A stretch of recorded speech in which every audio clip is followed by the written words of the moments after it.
You need awareness and you need nourishment. You need good, healthy nourishment. Learn to enjoy the solid food of life. Good food, that too.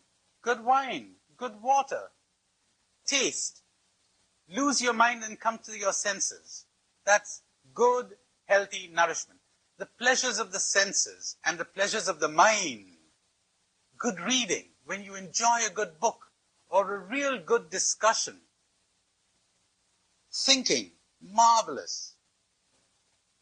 See, unfortunately, people have gone crazy and they're getting more and more addicted because they do not know how to enjoy the lovely things of life. So they're going in for greater and greater artificial stimulants.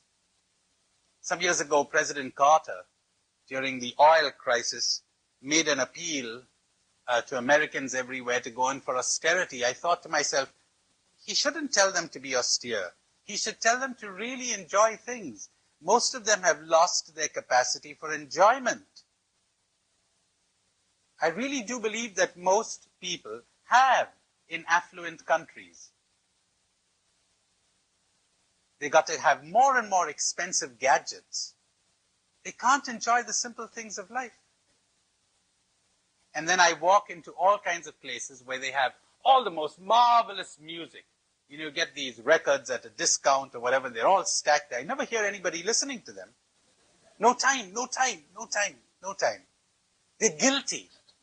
No time to enjoy life. They're overworked. Go, go, go, go, go.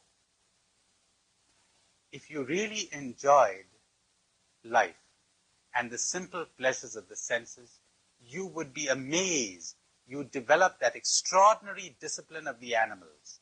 An animal will never overeat. Left in its natural habitat, it will never be overweight. It will never drink or eat anything that is not good for its health. Never. Will never touch it. You'll never find an animal smoking.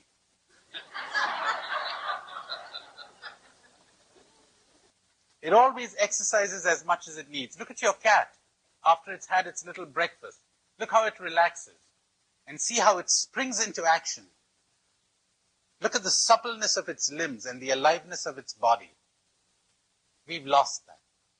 We got lost in our minds and our ideas and our ideals and so on. And it's always go, go, go. And we've got an inner self-conflict which the animals don't have. And we're always condemning ourselves and making ourselves guilty. You know what I'm talking about, because I could have said of myself what one Jesuit friend said to me some years ago. Take that plate of sweets away, because in front of a plate of sweets or chocolates, I lose my freedom. He said, and that was true of me too.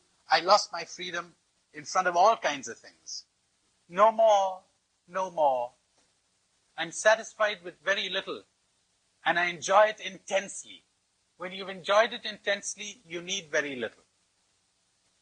But you've lost your capacity for enjoyment. You're never there. It's like people who are busy planning their vacation, and they spend months planning it. They get to the spot, and then they're all anxious about their reservations for flying back. But they're taking pictures all right. And later, they'll show you pictures in an album of places that they never saw, but that they photographed. That's a symbol of modern life. So I cannot insist enough on this kind of asceticism. Slow down and taste and smell and hear and let your senses come alive. You want a royal road to mysticism?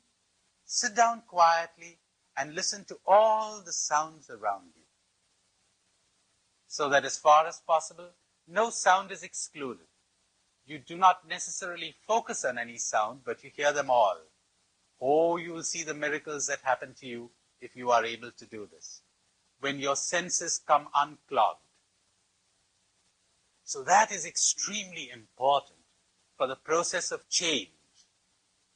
That with awareness, as I've explained to you all of today.